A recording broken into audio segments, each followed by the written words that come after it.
Halo, perkenalkan nama saya Tamer Juarkiawan. Saya Frederico Sudistira. Kami siswa-siswi SMA Karya Skadau. Kami akan menceritakan cerita singkat Kota Skadau. Sekadau. Nama Sekadau, menurut cerita orang tua zaman dahulu, diambil dari sejenis pohon kayu yang banyak tumbuh di muara sungai, yang sekarang disebut Sungai Sekadau. Oleh penduduk Sekadau, pohon kayu ini dikenal dengan sebutan batang adau. Pohon adau itu sendiri merupakan jenis kayu belian atau kayu besi yang memang banyak tumbuh di hutan Sekadau kala itu. Pada versi lain menyebutkan bahwa kata Sekadau muncul dari kebiasaan masyarakat di pedalaman pada zaman dahulu. Jika melihat sesuatu yang asing, maka selalu menyebutkan baru adau, dalam artian baru melihat. Sebelum adanya perubahan status medik kabupaten, Sekadau pada zaman dahulu merupakan wilayah kerajaan atau kewedanan, sebuah nama benua yang disebut dengan benua Sekadau, atau kumpulan beberapa desa besar, dan nama kecamatan di Kabupaten Sanggau. Pemerintahan Kabupaten Sekadau dari masa ke masa. Masa kerajaan atau kesultanan. Seperti daerah-daerah di Indonesia pada umumnya, cikal bakal berdiri Kabupaten Sekadau juga dimulai dari zaman kerajaan. Seiring dengan berjalannya waktu, Sekadau kemudian berkembang dan menjadi seperti sekarang. Dikisahkan bahwa penduduk Kabupaten Sekadau dari pecahan rombongan kerabat keluarga Daradante, cikal bakal berdiri Kabupaten Sanggau, yang meneruskan perjalanan ke hulu Sungai Kapuas di bawah pimpinan Singapati Beradat dan Pati Bangi. Rombongan ini kemudian menyusuri Sungai Sekadau sebagai anak dari Sungai Kapuas. Dalam perjalanannya, rombongan ini berkembang pesat. Mereka inilah menurunkan suku Kematu, suku Benawan, Senganan atau suku Dayak yang memeluk Islam, Mualang dan keturunan Dayak Mualang yang menjadi raja-raja Sekadau. Mula-mula kerajaan Sekadau terletak di daerah Kematu, lebih kurang 3 km sebelah hilir Rawak, ibu kota kecamatan Sekadau Hulu. Raja pertama Sekadau adalah Pangeran Engkong yang memiliki 3 putra, yakni Pangeran Agung, Pangeran Kadar, dan Pangeran Senarong. Sesudah Pangeran Engkong wafat, kerajaan diteruskan oleh putra keduanya, Pangeran Kadar. Karena dia lebih bijaksana dari putra-putra yang lain. Karena kecewa, Pangeran Agung meninggalkan Sekadau menuju Lawangkwari yang termasuk dalam kawasan administratif Desa Seberang Kapuas, Kecamatan Sekadau Hilir. Sedangkan Pangeran Senarong kemudian menurunkan penguasa Kerajaan Belitang. Setelah Pangeran Kadar wafat, pemerintah dilanjutkan oleh putra mahkota Pangeran Suma. Pangeran Suma pernah dikirim orang tuanya untuk memperdalam pengetahuan agama Islam di Kerajaan Mempawah. Karena itu, pada masa pemerintahannya agama Islam berkembang pesat di Kerajaan Sekadau. Ibu kota kerajaan kemudian dipindahkan di kampung Sungai Barak, dan sebuah masjid di kerajaan didirikan di sana. Pada masa ini pula, Belanda sampai ke Kerajaan Sekadau. Di daerah ini banyak terdapat makam raja-raja yang kemudian dipindahkan ke Sekadau, tepatnya di kampung Sungai Barak. Di kampung yang masuk dalam daerah administratif Desa Munggu, Kecamatan Sekadau Hilir ini, banyak sisa-sisa peninggalan Kerajaan Sekadau. Di antaranya yang masih utuh dan terawat hingga sekarang adalah Masjid Jamik At-Tatwa.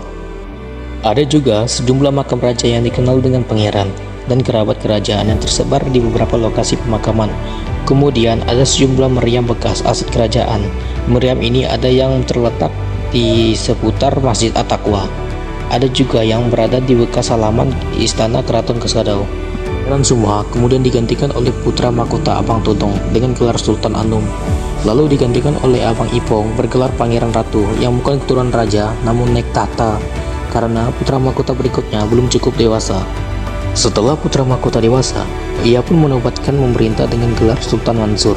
Kerajaan Sekadau kemudian dialihkan kepada Gusti Mekah dengan gelar Penambahan Gusti Mekah Kusuma Negara. Karena putra mahkota berikutnya, yakni Abang Usman, belum dewasa.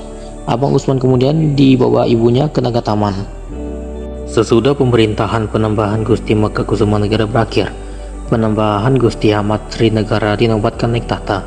Tetapi oleh penjajah Belanda, Penambahan beserta keluarganya kemudian diasingkan ke Malang, Jawa Timur dengan tuduhan telah menghasut para temunggung untuk melawan Belanda. Karena peristiwa tersebut, Penambahan Haji Gusti Abdul kemudian diangkat dengan gelar Pangeran Mangku. Sebagai wakil Penambahan, ia pun dipersilakan mendiami keraton.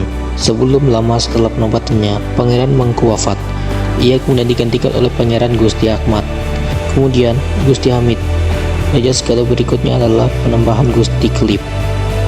Tahun 1944, Gusti Klip tewas dibunuh oleh penjajah Jepang di daerah Mandor, Kabupaten Landak.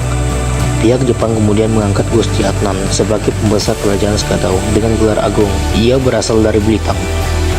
Seiring dengan perkembangan daerah dan semangat pemekaran, banyak tokoh masyarakat di Skadau, yakni Motori, H. Umar Jafar, Paulus Leon, Ali Daud, serta beberapa tokoh lainnya berinisiatif memperjuangkan pemekaran Kabupaten Skadau. Perjuangan ini akhirnya berbuah manis. Wedanan Skadau adalah sistem pemerintahan kala itu, di mana kota Sanggau membawa beberapa wedanan yang dibantu oleh beberapa asisten wedan atau demak dalam menjalankan pemerintah. Pada era tahun 70-an, Skadau menjadi daerah administrasi kecamatan yang ditandai dengan diangkatnya seorang camat pada tahun 1970. Masa pemerintahan atau pemekaran daerah sejak tahun 1970 hingga memasuki tahun 2000, Skadau masih merupakan bagian dari Kabupaten Sanggau. Kala itu, seluruh wilayah yang menjadi cikal bakal Kabupaten Skadau terpecah dalam beberapa kecamatan. Seiring dengan perkembangan daerah dan semangat pemekaran, banyak tokoh masyarakat di Skadau, yakni Motori, H. Umar Jafar, Paulus Leon, Ali Daud, serta beberapa tokoh lainnya berinisiatif memperjuangkan pemekaran Kabupaten Skadau. Perjuangan ini akhirnya berbuah manis. Perjuangan para tokoh dan masyarakat untuk memperjuangkan pembentukan Kabupaten Skadau akhirnya berhasil tuntas. Tepat pada hari Kamis, tanggal 18 Desember 2003, Skadau akhirnya diresmikan menjadi daerah otonomi baru, hasil pemekaran dari Kabupaten Sanggau. Saat dimekarkan, wilayah administratif Kabupaten Skadau meliputi 7 kecamatan dengan Skadau sebagai ibu kota kabupaten. 7 kecamatan yang dimaksud ini adalah Kecamatan Skadau Hilir, Kecamatan Skadau Hulu, Kecamatan Nangataman, Kecamatan Nangamahap, Kecamatan Belitang Hilir, Kecamatan Belitang, Kecamatan Belitang Hulu. Sekian dari presentasi kelompok kami, terima kasih. Sampai bertemu di kota selanjutnya. Bye-bye.